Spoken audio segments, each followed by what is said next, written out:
साथियों, स्वागत है आप सभी का एजुकेशन की 86 में और वाईटी एजुकेशन पे। आप सभी के लिए एक सूचना है बीपीएसएससी की तरफ से। जी हाँ, नई वैकेंसी का नया अपडेट आ चुका है। ये अपडेट 2 विभाग से अभी दिया गया है, लेकिन तीसरे विभाग का नोटिफिकेशन यहाँ पे आपको जारी किया जा सकता है। पहला तो मैं आपको बात करूँगा प्रोविज़न डिपार्टमेंट यानी कि शराबबंदी जो विभाग है हमारा उससे। दूसरा जो विभाग है हमारा यहाँ पे बिहार फायर सर्विसेज को लेकर जो अपडेट वैकेंसीज दी जाती है, यानी कि अभी आपने हाल ही में सीएसबीसी की तरफ से भी एक नया नोटिफिकेशन देखा होगा, जहाँ पे फायरमैन की वैकेंसी 2380 पदों की निकाली गई थी। तो वहाँ भी दरोगा की बहाली निकाली गई है। प्रोविज़न डिपार्टमेंट में अभी हाल ही में आप लोगों ने मद्य निषेध सिपाही भर्ती का वैकेंसी देखा होगा, तो वहाँ पर भी यहाँ पे एक नया विभाग दे दिया गया है बीपीएसएससी की तरफ से जो दरोगा की बहाली करते हैं। तो यहाँ पे आपको नया नोटिफिकेशन देखने को मिलेगा। कितने पदों की भी वैकेंसी है ये भी बताएंगे। लेकिन तीसरा विभाग है फॉरेस्ट डिपार्टमेंट का। यहाँ पे एक नोटिस जारी किया गया है, लेकिन ये नोटिस का लिंक एक्टिवेट नहीं किया गया है और यहाँ पे लिखा गया है कि new announcement download and notice related forest department government of Bihar will be post here. यानी कि इन 3 विभाग से आपको नई वैकेंसी देखने को मिल सकती है यहाँ पे।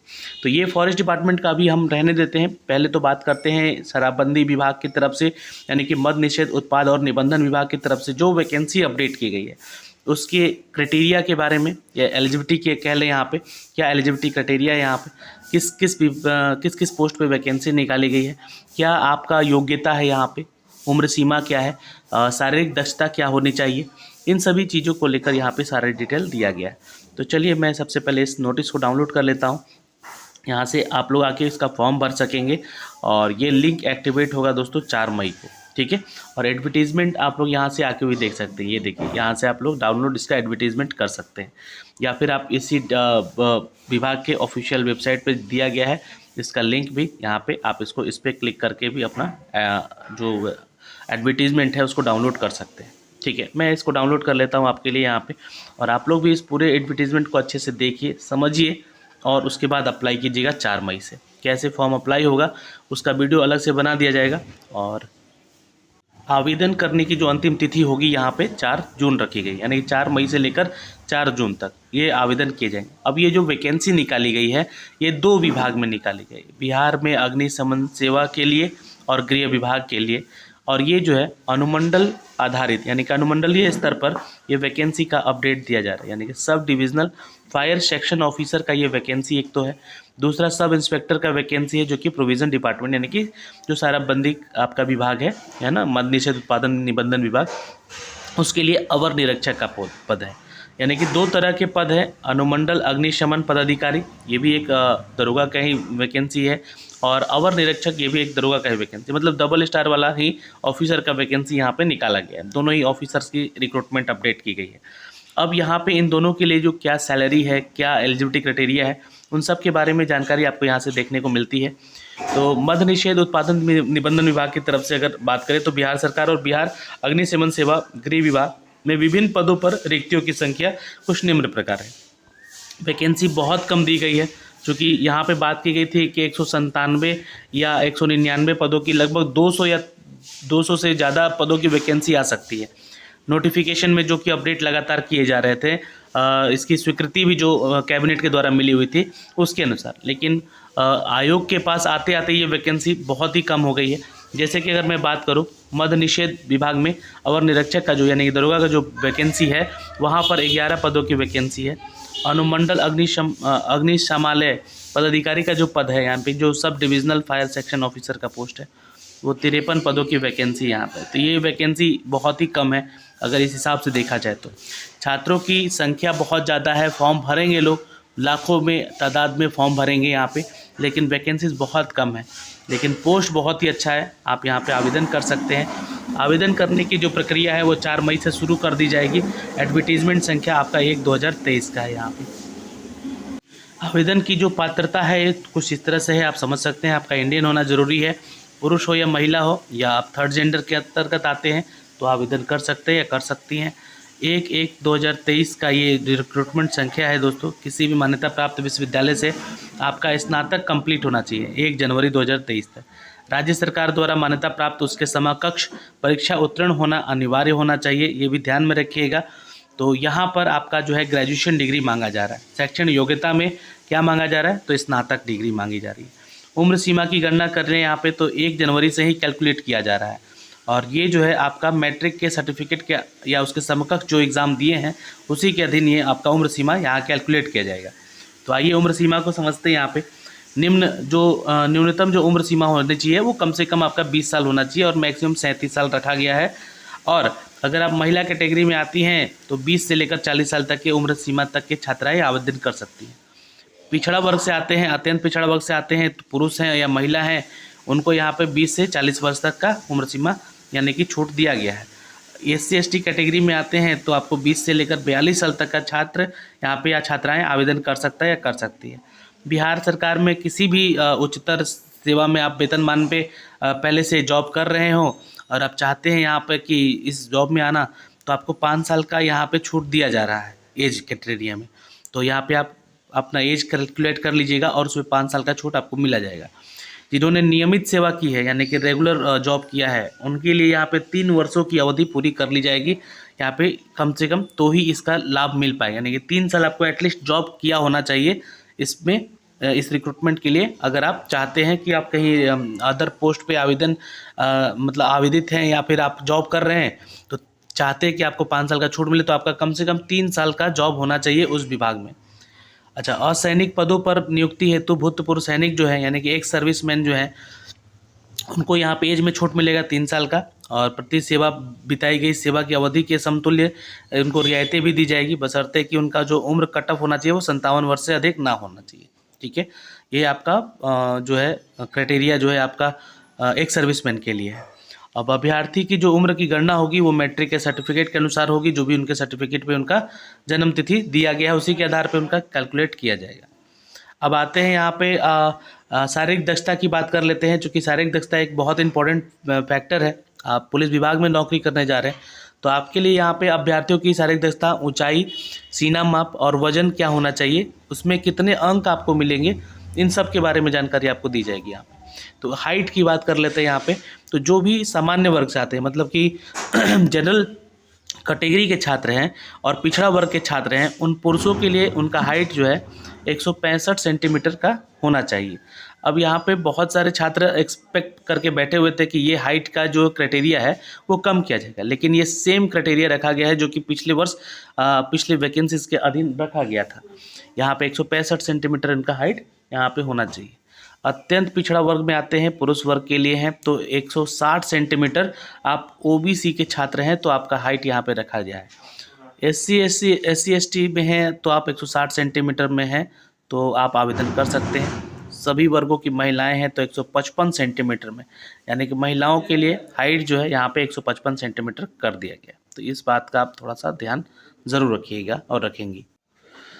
अगर हम बात करें यहाँ पर चेस्ट मेज़रमेंट की, तो यहाँ पे जो कैटेगरी सामान्य वर्ग से आते हैं उनका चेस्ट मेज़रमेंट 81 सेंटीमीटर और फुलाकर 86 सेंटीमीटर का होना चाहिए, और जो अनुसूचित जाति जनजाति से आते हैं उनका 79 और 84 चेस्ट मेज़रमेंट होना चाहिए, जो कि यहाँ पे फुलाकर और बिना फुलाए होना चाहिए, ये ध्यान रखेंगे।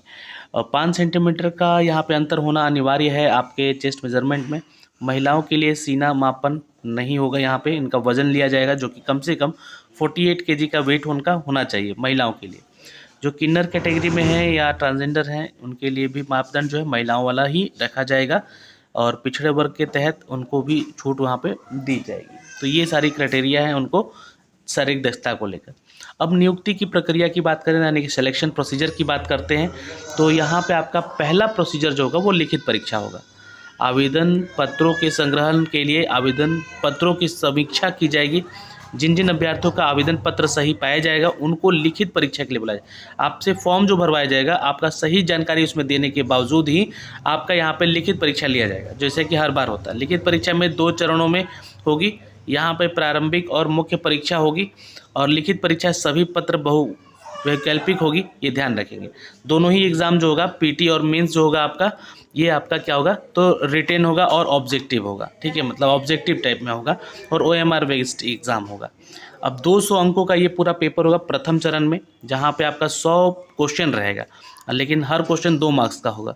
2 घंटे का पेपर होगा और इसमें 30% अंक लाना अनिवार्य है अगर आप क्वालिफाई होना चाहते हैं। इसमें सामान्य ज्ञान और समसामयिकी मुद्दे यानी कि करंट अफेयर पे आपसे सवाल जवाब पूछे जाएंगे, यानी कि सिंपल जो आपका सिलेबस है वो सामान्य ज्ञान पे आधारित है और समसामयिकी यानी कि करंट अफेयर के मुद्दों पर आधारित होगा। 30% अंक लेकर आएंगे तो आपको यहाँ पे मुख्य परीक्षा में आयोजित जाने का बात कहा जाएगा, यानी कि असफल घोषित कर दिएगा अगर 30% से कम नंबर आया तो। लेकिन यहाँ पे छात्र काफ़ी ज़्यादा होते हैं तो ये 30% से भी ज़्यादा अंक आपको लाना होता है, कट ऑफ क्राइटेरिया पार करना होता है। वहाँ पे कट ऑफ क्राइटेरिया क्या होगा मैं आपको एक अलग वीडियो बना के बताऊँगा कि पिछले वर्ष कितना गया था। प्रारंभिक परीक्षा में प्राप्त अंकों के आधार पर रिक्तों के जो है 20 गुना छात्रों को यहाँ पे चयनित किया जाता है, बुलाया जाता है, यानी कि अगर वैकेंसी मात्र 64 है तो इसका 20 गुना छात्र को यहाँ पे कैलकुलेट करके बुलाया जाएगा, है ना।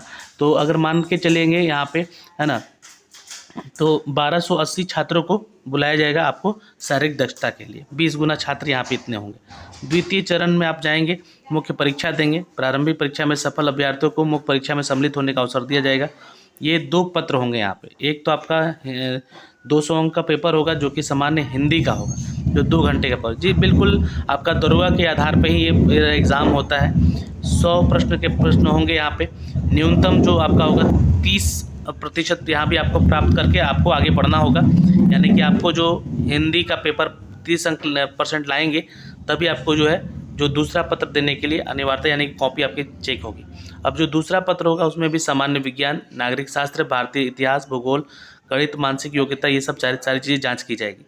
द्वितीय पत्र का पूर्णांक जो है 200 अंक का भी होगा वो भी, और वो भी 100 क्वेश्चन वाला होगा और 2 घंटे का ही आपका पेपर होगा। मतलब सिंपल जो आपका दुर्गा का पैटर्न का एग्ज़ाम है उसी के आधार पे इसको भी लिया जाएगा।